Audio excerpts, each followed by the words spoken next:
Captain साहब ने पिछले चुनाव में खूब वादे किए, झूठे झूठे वादे किए। सबको नौकरी दूंगा, एक भी आदमी को 5 साल में नौकरी नहीं दी। उन्होंने कहा बुढ़ापा पेंशन बढ़ाऊंगा, बुढ़ापा पेंशन भी नहीं बढ़ाई। उन्होंने कहा कर्जे माफ करूंगा, एक भी किसान का कर्जा माफ नहीं किया। उन्होंने कहा स्मार्टफोन दूंगा, एक भी स्मार्टफोन नहीं दिया।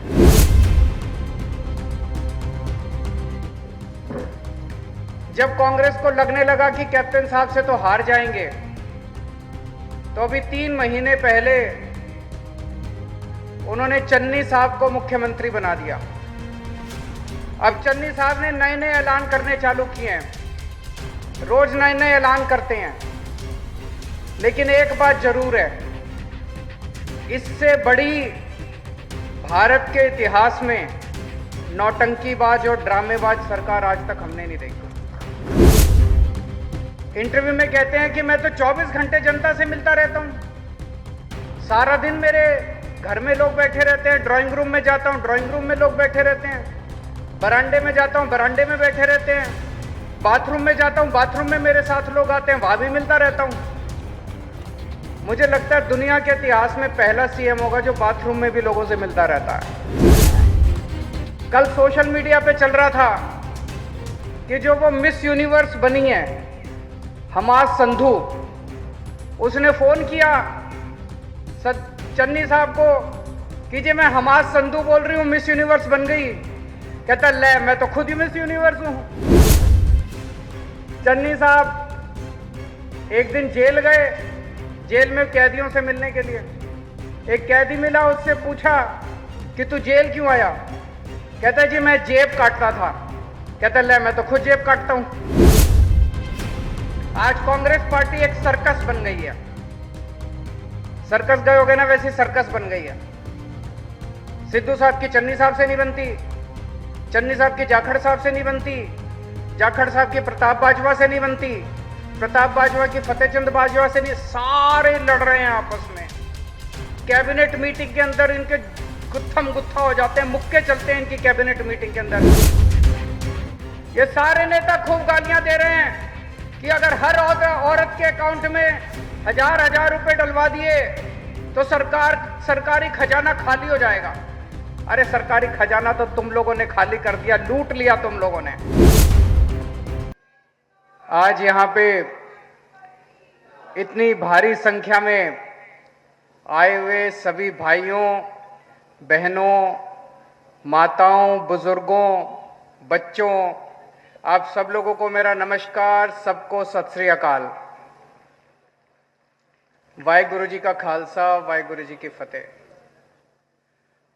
दोस्तों, आजकल पंजाब में कांग्रेस की सरकार है। पहले कैप्टन साहब मुख्यमंत्री थे। कैप्टन साहब ने पिछले चुनाव में खूब वादे किए, झूठे झूठे वादे किए। सबको नौकरी दूंगा, एक भी आदमी को 5 साल में नौकरी नहीं दी। उन्होंने कहा बुढ़ापा पेंशन बढ़ाऊंगा, बुढ़ापा पेंशन भी नहीं बढ़ाई। उन्होंने कहा कर्जे माफ करूंगा, एक भी किसान का कर्जा माफ नहीं किया। उन्होंने कहा स्मार्टफोन दूंगा, एक भी स्मार्टफोन नहीं दिया। जब कांग्रेस को लगने लगा कि कैप्टन साहब से तो हार जाएंगे, तो अभी 3 महीने पहले उन्होंने चन्नी साहब को मुख्यमंत्री बना दिया। अब चन्नी साहब ने नए नए ऐलान करने चालू किए हैं, रोज नए नए ऐलान करते हैं। लेकिन एक बात जरूर है, इससे बड़ी भारत के इतिहास में नौटंकीबाज और ड्रामेबाज सरकार आज तक हमने नहीं देखी।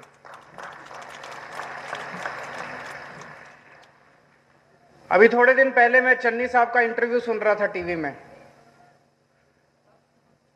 इंटरव्यू में कहते हैं कि मैं तो 24 घंटे जनता से मिलता रहता हूं, सारा दिन मेरे घर में लोग बैठे रहते हैं, ड्राइंग रूम में जाता हूं, ड्राइंग रूम में लोग बैठे रहते हैं, बरामदे में जाता हूं, बरामदे में बैठे रहते हैं, बाथरूम में जाता हूं, बाथरूम में मेरे साथ लोग आते हैं, वहां भी मिलता रहता हूं।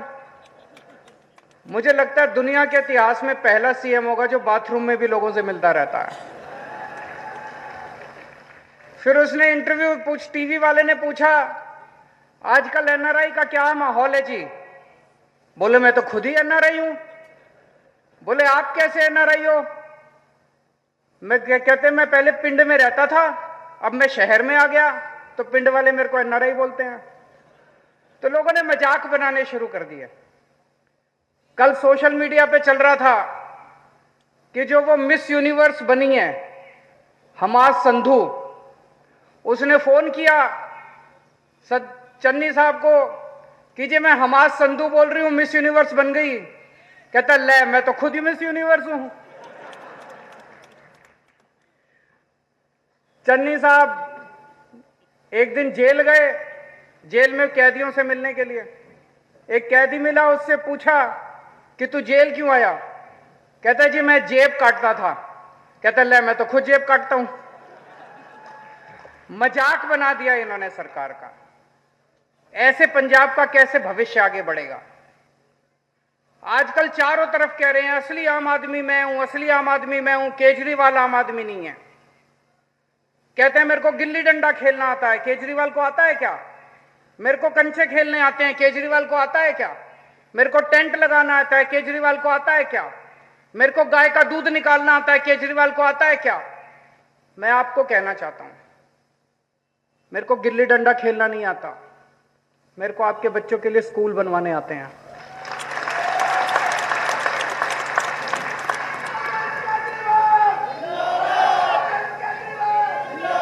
मेरे को कंचे खेलने नहीं आते, आपके परिवार का इलाज करने के लिए अस्पताल और मोहल्ला क्लिनिक बनाने आते हैं। मेरे को टेंट लगाना नहीं आता, आपकी बिजली फ्री करनी आती है, बिजली का बिल आपका जीरो करना आता है।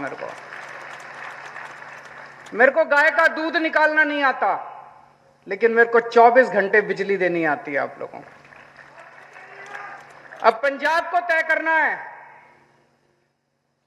कि उनको गिल्ली डंडा खेलने वाली सरकार चाहिए कि अच्छे स्कूल और अस्पताल बनाने वाली सरकार चाहिए। आज कांग्रेस पार्टी एक सर्कस बन गई है। सर्कस गए हो गए ना, वैसी सर्कस बन गई है।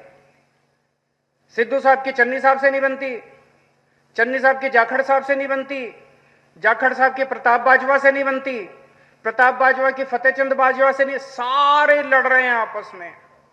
कैबिनेट मीटिंग के अंदर इनके गुत्थम गुत्था हो जाते हैं, मुक्के चलते हैं इनकी कैबिनेट मीटिंग के अंदर। कैसे चलेगी ऐसे सरकार? ऐसी पंजाब सरकार, ऐसी सरकार, ऐसी पार्टी क्या कांग्रेस को भविष्य दे सकती है? नहीं दे सकती। आज तक की पंजाब की सबसे भ्रष्ट सरकार है, सबसे भ्रष्ट सरकार। इनको पता है कि अब जाने वाले हैं, ऊपर से लेके नीचे तक सारे कमाने में लगे हुए हैं। जाते जाते जितना कमाना है सारे कमा लो। रेता चोरी, मुख्यमंत्री के चन्नी साहब के हलके के अंदर रेता चोरी हो रही है। राघव चड्ढा रेड मार के आया था अभी 3 दिन पहले, आपने टीवी में देखा होगा। मुख्यमंत्री के हलके के अंदर रेता चोरी हो रही है। ऐसा हो सकता है मुख्यमंत्री को नहीं पता हो? मुख्यमंत्री को पता होगा, नहीं पता होगा? अगर मुख्यमंत्री के हलके में चोरी हो रही है तो इसका मतलब मुख्यमंत्री चोरी करवा रहा होगा, कुछ ना कुछ उसके पास भी जाता होगा, तभी मुख्यमंत्री के हलके ऊपर से लेके सारे नीचे तक इनके विधायक, इनके मंत्री सब चोरी करने में लगे हुए हैं। अभी थोड़े दिन पहले एक मंत्री ने दूसरे मंत्री पे आरोप लगाया कि ट्रांसफर पोस्टिंग में चोरी कर रहा है। हर मंत्री, हर विधायक चोरी करने में लगा हुआ है। इससे भ्रष्ट सरकार आज तक हमने कभी नहीं देखी और झूठे ऐलान करे जा रहे हैं। चन्नी साहब कहते हैं मैंने रेता 5 रुपए फुट कर दिया। मिल रहा है रेता 5 रुपए फुट कहीं पे? चन्नी साहब कह रहे हैं मैंने 100 रुपए केबल के कर लिए, केबल वाला 100 रुपए ले रहा है। चन्नी साहब कहते हैं मैंने बिजली फ्री कर दी, 0 बिजली का बिल कर दिया। बिजली का बिल आ रहा है, नहीं आ रहा है? एक के बाद एक सारे झूठे वादे करते जा रहे हैं। मुझे बड़ी खुशी, आज इतनी सारी मां बहनें आई हुई हैं। हमारी सरकार बनने के बाद हर बेटी, हर मां, हर बहन के अकाउंट में हर महीने 1000 रुपए डलवाएंगे। डलवाने चाहिए, नहीं डलवाने चाहिए मां जी? हाथ खड़े करके बता दो डलवाने चाहिए नहीं डलवाने चाहिए। जब से मैंने ऐलान करा है मेरे को खूब गालियां दे रहे हैं ये सारी पार्टी वाले, ये सारे नेता खूब गालियां दे रहे हैं कि अगर हर औरत के अकाउंट में हजार रुपए डलवा दिए तो सरकारी खजाना खाली हो जाएगा। अरे सरकारी खजाना तो तुम लोगों ने खाली कर दिया, लूट लिया तुम लोगों ने। जब तुम लोगों ने हजारों करोड़ रुपए लूटे तब सरकारी खजाना खाली नहीं हुआ, लेकिन अगर मेरी मां और बहन को 1000 रुपए महीना मिल जाए तब सरकार खजाना खाली हो जाएगा।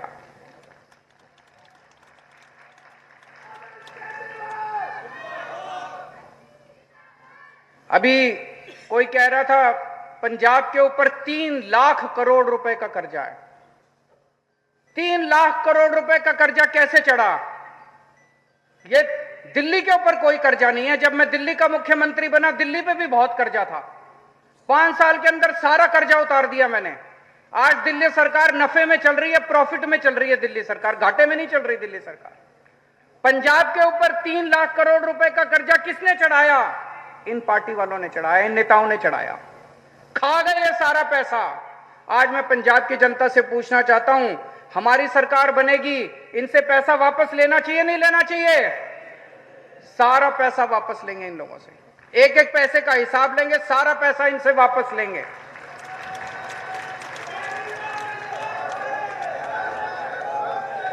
ये कहते हैं महिलाओं को 1000 रुपए देने का पैसा कहां से आएगा? मैं बताता हूं पैसा कहां से आएगा। सारे पैसे का इंतजाम करके आया हूं। 10,000 करोड़ का खर्चा आएगा महिलाओं को 1-1 हजार रुपए महीना देने का। और मैंने कहा हमारी सरकार बनेगी, बिजली भी मुफ्त देंगे। दिल्ली में बिजली मुफ्त आ रही है। दिल्ली में 24 घंटे बिजली आती है और 0 बिजली का बिल आता है। 0 बिजली का बिल आता है। अगर आपके दोस्त यार रिश्तेदार हो तो फोन करके पूछ लेना, दिल्ली में बिजली का बिल 0 आता है, 1 पैसे का बिजली का बिल नहीं आता और 24 घंटे बिजली आती है। पंजाब में भी 0 बिजली का बिल करेंगे। 2000 करोड़ रुपए बिजली के बिल का खर्चा आएगा, 12,000 करोड़ का खर्चा है। पंजाब का बजट 1,70,000 करोड़ है। इसमें कितना भ्रष्टाचार होता होगा आपके हिसाब से? 50%, 40%, 60%? कितना भ्रष्टाचार होता है? 150%। मान लो 20% भ्रष्टाचार होता है तो 34,000 करोड़ रुपया हर साल, 34,000 करोड़ रुपया ये नेता खा जाते हैं। इन नेताओं की जेब में जाता है, स्विस बैंकों में जाता है। हमारी सरकार बनेगी, अब ये पैसा स्विस बैंक में नहीं जाएगा, अब ये पैसा नेताओं की जेब में नहीं जाएगा, अब ये पैसा मेरी मां बहनों की जेब के अंदर जाया करेगा।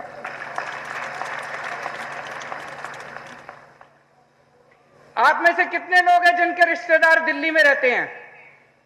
कितने लोग हैं जिनके दोस्त यार रिश्तेदार दिल्ली में रहते हैं? दिल्ली के बारे में पता है या दिल्ली आप जाते आते रहते हो? आपने सुना है दिल्ली के अंदर स्कूल बहुत अच्छे हो गए? किस किस ने सुना है कि दिल्ली के स्कूल बहुत अच्छे हो गए? सबने सुना है कि दिल्ली के स्कूल बहुत अच्छे हो गए। पंजाब के स्कूल अच्छे होने चाहिए नहीं होने चाहिए? आपसे पूछना चाहता हूं। चन्नी साहब कहते हैं पंजाब के स्कूल देश में सबसे अच्छे हैं। क्या पंजाब के सरकारी स्कूल देश में सबसे अच्छे हैं? क्या पंजाब के स्कूलों में पढ़ाई होती है? खंडर बने पड़े हैं पंजाब के स्कूल। क्या आप चाहते हो कि दिल्ली के जैसे अच्छे स्कूल होने चाहिए? कौन पार्टी कर सकती है दिल्ली के जैसे अच्छे स्कूल? केवल आम आदमी पार्टी कर सकती है। जैसे दिल्ली में हमने शानदार सरकारी स्कूल करे, आपके बच्चों के लिए पंजाब में भी सरकारी स्कूल अच्छे करेंगे।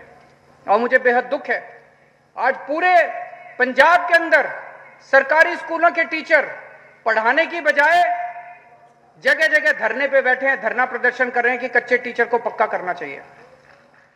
मुझे बेहद दुख है इस बात का।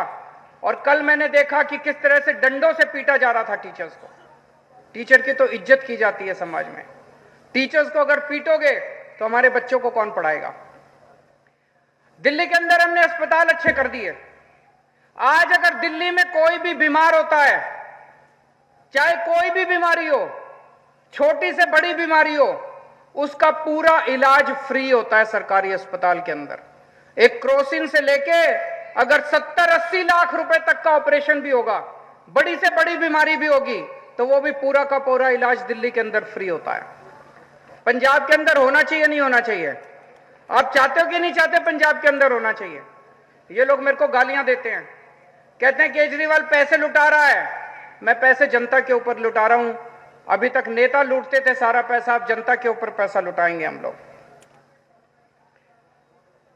जितनी सहूलियत इन खास लोगों को मिलती है, आज अगर चन्नी साहब बीमार हो जाएं, उनका सारा इलाज फ्री होता है।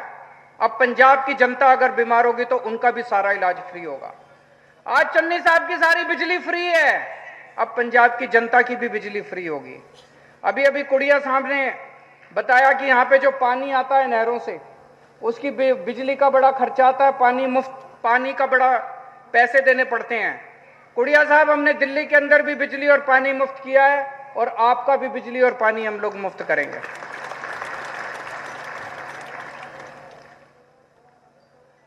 कांग्रेस चारों तरफ घूम घूम के कह रही है एससी भाईचारे के लोग हमें वोट दे दो, एससी भाईचारे के लोग हमें वोट दे दो, हमने एससी भाईचारे का मुख्यमंत्री बना दिया। मैं एससी भाईचारे के लोगों से कहना चाहता हूं कि चन्नी साहब आपके एससी भाईचारे के तो हो सकते हैं, लेकिन केजरीवाल आपका भाई है, आपके परिवार का हिस्सा है। अगर कल को आपके घर में कोई बीमार होगा तो चन्नी साहब काम नहीं आएंगे, केजरीवाल आपके बच्चे का इलाज कराएगा। अगर आपके बच्चे की कल पढ़ाई नहीं हो रही होगी, आपके बच्चे को आईएएस बनाना होगा, तो मैं और आप मिलकर आपके बच्चे को आईएएस बनाएंगे, चन्नी साहब काम नहीं आएंगे। मेरी आपसे केवल यही विनती है कि जितना प्यार और मोहब्बत पंजाब के लोगों ने हम लोगों को दी है, वो प्यार और मोहब्बत आप हमें देते रहिए। 1966 में पंजाब बना था, पहले पंजाब और हरियाणा एक ही सूबा होते थे।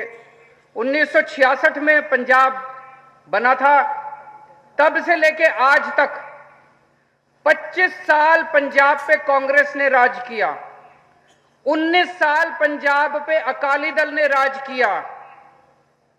आपने 25 साल कांग्रेस को दिए, 19 साल अकाली दल को दिए, मैं आपसे केवल 5 साल मांग रहा हूं।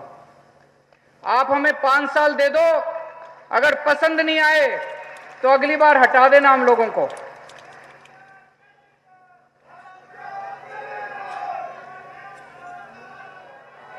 और अगर इन्होंने कांग्रेस को आपने 25 साल दिए, इन्होंने 25 साल में कुछ नहीं किया, तो अगले 5 साल में भी ये कुछ नहीं करने वाले। आपने अकाली दल को 19 साल दिए, इन्होंने 19 साल में अगर कुछ नहीं किया तो अगले 5 साल में भी कुछ नहीं करने वाले। दिल्ली के लोगों ने हमको 5 साल दिए थे, हमने इतना शानदार काम करके दिखाया कि दिल्ली वालों ने दोबारा 5 साल दे दिए, अब तीसरी बार भी 5 साल दे दिए उन लोगों ने हमको। बार बार दिल्ली के लोग, एक बार आप हमें मौका दे के देखो, आप बाकी सारी पार्टियों को भूल जाओगे। और आज इस लंबी हलके के लोगों को मैं कहना चाहता हूं, गुरमीत कुड़िया साहब निहायत शरीफ और निहायत ईमानदार आदमी है। इनके पिताजी ने जो ईमानदार राजनीति की शुरुआत की थी, वो आज ये लेके आगे चल रहे हैं। हमारी आम आदमी पार्टी ईमानदार पार्टी है, उसने लंबी हलके से ईमानदार आदमी को टिकट दी है। अभी तक पिछले 25 साल से यहां पे बादल परिवार का कब्जा है। एक बार कुड़िया साहब को भी मौका देके देखो आप सारे जने। बोले सोनिहाल। D5 चैनल पंजाबी हुणे सबसक्राइब करो, बेल आइकन ते क्लिक करो। बाणी गुरु गुरु है बाणी विच बाणी अमृत सारे। ਗਿਆਨੀ ਸਾਹਿਬ ਸਿੰਘ ਜੀ ਸ਼ਾਹਬਾਦ ਮਾਰਕੰਡਾ ਵਾਲਿਆਂ ਨਾਲ ਕਰੋ ਸਿੱਧੀ ਗੱਲਬਾਤ ਤੇ ਜਾਣੋ ਗੁਰਬਾਣੀ ਦੇ ਅਰਥ। ਰੋਜ਼ਾਨਾ ਪਾਠ ਕਰਨ ਵਾਲੇ ਇਹ ਪ੍ਰੋਗਰਾਮ ਜ਼ਰੂਰ ਦੇਖਣ ਤੇ ਗੁਰੂ ਸਾਹਿਬ ਦੀਆਂ ਅਸੀਸਾਂ ਦੇ ਪਾਤਰ ਬਣਨ। ਦੇਖਣਾ ਨਾ ਭੁੱਲਣਾ ਸਾਡਾ ਖਾਸ ਪ੍ਰੋਗਰਾਮ ਗੁਰਬਾਣੀ ਗਿਆਨ, ਐਤਵਾਰ ਸਵੇਰੇ 7 ਤੋਂ 8 ਵਜੇ ਤੱਕ D5 ਚੈਨਲ ਪੰਜਾਬੀ ਤੇ। ਕੀ ਹੁੰਦੀ ਹੈ ਜਮਾਬੰਦੀ, ਕਿਵੇਂ ਬਣਦੀ ਹੈ ਵਸੀਅਤ, ਜ਼ਮੀਨ ਜਾਇਦਾਦ ਦੇ ਹਰ ਮਸਲੇ ਤੇ ਕਰਾਂਗੇ ਚਰਚਾ। ਦੇਖਣਾ ਨਾ ਭੁੱਲਣਾ ਸਾਡਾ ਖਾਸ ਪ੍ਰੋਗਰਾਮ naibtehsildar.com ਕਾਨੂੰਨ ਜਾਇਦਾਦ ਦਾ।